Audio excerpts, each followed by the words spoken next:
Bonjour à toutes et à tous, ici IcePlayer. On se retrouve pour un nouveau format de vidéo entièrement consacré aux théories du mode histoire de l'IFSCL. Ce format n'est pas une émission récurrente comme les retours vers le passé ou les codes Xana, mais sera de plus en plus présent sur la chaîne au fur et à mesure que les informations sur le mode histoire nous seront révélées.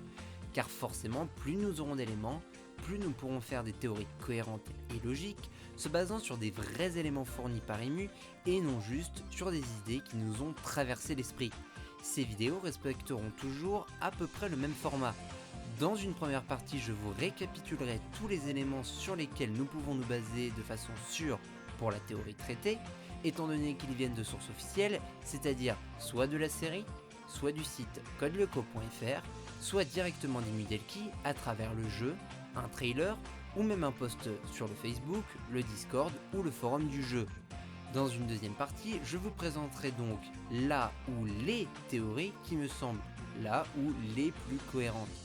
Dans ces vidéos, je citerai également les personnes avec qui j'ai théorisé, étant donné que personnellement, je préfère faire mes théories avec une autre personne pour avoir un point de vue externe et donc avoir la théorie la plus exacte et réaliste possible compte tenu des éléments que nous avons en notre possession bien entendu. Cette première vidéo de théorie aura donc pour sujet le prénom Simone, apparu pour la première fois dans le trailer anniversaire fêtant les 8 ans de l'IFSCL. Nous allons tenter de comprendre à qui ce nom fait allusion et pourquoi nous le voyons lors de l'allumage de l'ordinateur du laboratoire. La théorie présentée dans cette vidéo a été imaginée avec April, un fan de l'IFSCL et de Codeleco de longue date. C'est parti!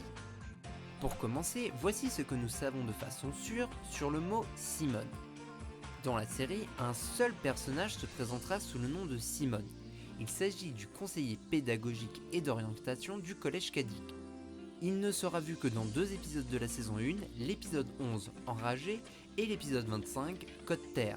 Cependant, selon codeleco.fr, ce personnage s'appelle en réalité Hans Klotz. Il a eu un rôle secondaire dans l'épisode 11 et n'est qu'un figurant dans l'épisode 25. Par rapport à l'IFSCL, ce prénom est apparu dans le trailer anniversaire des 8 ans du jeu, mais également a été rajouté dans les textes apparaissant en haut à gauche du terminal au lancement de l'interface dans la version 3.6.0. Et c'est principalement grâce à cet ajout qu'April et moi-même avons pu compléter nos théories quant à ce nom. Voici donc les théories que nous avons imaginées.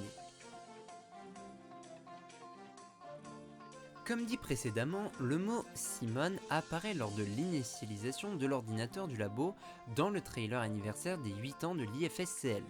On pourrait donc en déduire qu'il s'agit d'une session du supercalculateur, au même titre que celle d'Hopper ou celle de Jérémy. Mais cela, nous n'en étions pas sûrs à 100%. Il pouvait par exemple s'agir d'un code, comme le code Scipio pour activer une commande ou autre chose. De plus, nous n'avions aucun élément nous permettant de mettre une date sur le moment de saisie de ce mot.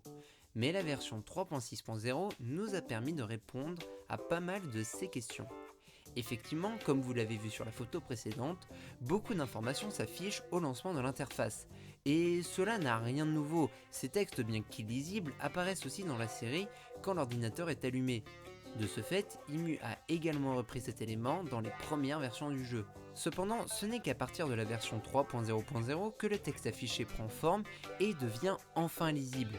Ainsi, ce texte nous présente quelles ont été les différentes sessions ouvertes sur l'ordinateur du supercalculateur. Cependant, comme vous pouvez le voir, il ne nous présentait rien d'anormal par rapport à ce que nous savions déjà sur la série, à savoir la première session créée et celle d'Hopper, ouverte pour la première fois le 13 avril 1974, qui est officiellement l'année correspondant au lancement du projet Carthage, la deuxième étant celle ouverte par Jérémy le 9 octobre 2001, date officielle du début de la série. Cependant, avec l'arrivée de la 3.6.0, ce texte a changé pour la première fois depuis la 3.0.0. Et ce changement n'est clairement pas dû au hasard. Comme nous pouvons le voir, beaucoup de choses ont changé. On notera surtout pour notre théorie l'apparition d'une session ouverte avant celle d'Hopper. Effectivement, le prénom complet de Hopper est Waldo Franz, donc la deuxième session est bien la sienne. Comme vous pouvez le voir, cette première session a été ouverte sous le nom de Simone. À partir de là, nous pourrons être sûrs à 99% que Simone est le nom ou le prénom d'une véritable personne, homme ou femme, et non juste un code tel que le code Scipio. Autre élément extrêmement important, regardez bien les dates. Elles ont changé. Effectivement, nous pouvons affirmer avec certitude que les dates données ici sont celles correspondant à la dernière ouverture de la session en question. Cela se vérifie très bien avec la session de Franz, étant donné que la dernière fois qu'il a utilisé l'ordinateur du labo était le 6 juin 1994. Pour Jérémy aussi, nous savons que la série s'achève en 2004, peut-être pas le 9 octobre précisément, mais en 2004 quand même.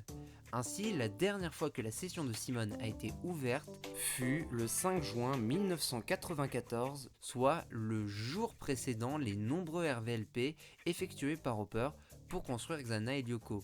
Ainsi, depuis cette date, personne ne s'est reconnecté sur cette session, que ce soit Simone, Franz ou encore Jérémy. Toute information donnée sur Simone précédemment n'est pas officiellement reconnue comme juste par EMU, mais compte tenu des éléments de notre possession, on peut considérer que ces éléments sont des sources sûres pour faire d'autres théories beaucoup plus extrapolées. Simone est donc une personne qui possède une session sur l'ordinateur du supercalculateur. On sait aussi que cette session a été ouverte pour la dernière fois le 5 juin 1994, soit un seul jour réel avant celle d'Hopper, mais 2546 jours pour le supercalculateur. Effectivement, Hopper a fait 2546 retours vers le passé le 6 juin 1994 avant d'aller sur Lyoko avec Elita et donc laisser le temps reprendre son cours normal. Ensuite, plusieurs choses sont à définir. Simone était-il un allié ou un ennemi? Est-il mort? S'est-il enfui? Ou bien a-t-il été victime du premier retour vers le passé lancé par Hopper le 6 juin 1994 et donc a oublié le supercalculateur et n'est en fait jamais revenu à l'usine? Et enfin, quel a été son rôle et sa relation avec Hopper? Compte tenu de ces différentes hypothèses, voici ce qui nous a semblé à April et moi-même le plus probable.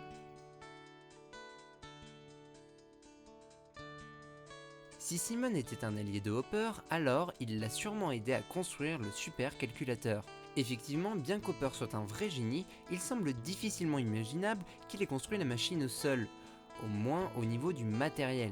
Effectivement, comme le dit si bien Jérémy, on ne trouve pas une pile nucléaire à la supérieure du coin. Or, Hopper a forcément dû en trouver une pour construire le supercalculateur, celle qu'on voit dans l'épisode 37, Intérêt commun. Et bien sûr, rajouter à cela tout le matériel de haute technologie qu'il a fallu trouver et acheter pour construire le supercalculateur. Et oui, c'est qu'une machine pareille ne tourne pas avec un processeur Intel Core i7. De plus, le fait que Simone ait aidé Hopper au moins jusqu'au 6 juin peut sembler logique, étant donné que le supercalculateur, les scanners, le LOMAP, etc. a été créé avant le 6 juin. Effectivement, c'est à partir du 6 juin qu'Hopper crée Lyoko, Xana, les programmes de transfert, etc.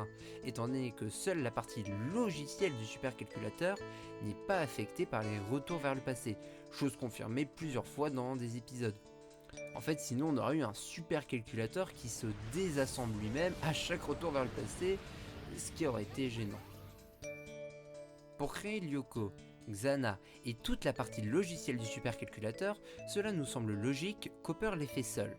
Mais pour réunir le matériel, l'aide d'une personne extérieure lui a sans doute été indispensable, d'où l'idée de ce personnage. Sa disparition reste cependant difficile à expliquer. Le plus probable serait que cette personne soit morte, ce qui expliquerait un tant soit peu que les héros savent qu'un retour vers le passé ne peut ramener à la vie les morts. Hopper l'aurait soit dit dans son journal, soit écrit quelque part, étant donné qu'il a vécu cette expérience. La fuite pourrait également être une possibilité. Hopper a peut-être demandé à cette personne de fuir car elle connaissait les risques qu'il lui faisait encourir et après la découverte du retour vers le passé, il savait qu'il aurait tout le temps nécessaire pour créer Lyoko et Xana. De plus, la partie matérielle du supercalculateur étant déjà prête, or on pense que c'est bien celle-ci qui dérangeait le plus Hopper, il n'avait plus besoin de l'aide de Simone, ce qui explique donc la disparition de ce personnage. Enfin, il semble difficilement concevable que Simone ne soit pas revenue à cause du premier retour vers le passé fait par Hopper, car même s'il en a été victime, il aurait juste oublié les 24 dernières heures. Or, s'il a vraiment aidé Hopper à construire le supercalculateur, il l'a sûrement fait sur plusieurs mois, voire années. Le gros souci de cette théorie est qu'elle n'a aucune accroche avec ce qui est dit dans la série originale. Effectivement, Hopper n'a jamais dit qu'il avait reçu de l'aide, du moins dans les parties du journal que nous avons vues dans l'animé. Mais on sait qu'Imu va en créer de nouvelles, donc cela pourrait être très bien intégré dans l'histoire canon de la série. On sait aussi qu'Imu veut donner un ton plus sombre à son histoire que celle de la série originale. Ainsi, la mort de Simone pour expliquer sa disparition semble très envisageable, bien que dans le peu d'extraits du journal d'Hopper qu'on peut voir dans la série, celui-ci n'a pas l'air bouleversé par un événement tragique. Voici donc ce qu'on peut dire sur Simone si on considère que ce personnage est un allié de Franz. Voici maintenant une interprétation dans le cas inverse. Si Simone était un ennemi, cela voudrait donc sûrement dire que ce personnage faisait partie de l'organisation des Hommes en Noir, vue plusieurs fois dans la série. Pour rappel, cette organisation cherchait Hopper pour l'empêcher de contrer le projet Carthage. Ainsi, cette théorie a pour base une partie du journal de Franz vu dans la série. Voici ce qu'il dit. 6 juin 1994, jour 1265. Quelqu'un m'espionne. Quelqu'un qui veut m'éliminer. Effectivement, cette personne pourrait très bien être Simone, qui aurait réussi à trouver l'usine et se serait connectée au supercalculateur. Cependant, plusieurs questions restent en suspens. Tout d'abord, comment cela se fait-il qu'Hopper ne se rende compte qu'on l'espionne qu'après 1265 retours vers le passé ?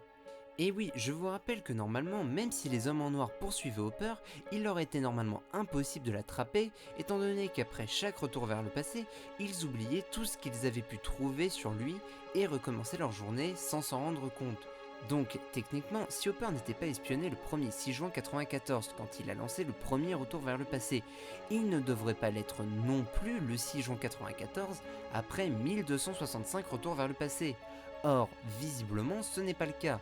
Cela veut donc forcément dire que les Hommes en Noir ont trouvé un moyen de contrer l'effet du retour vers le passé.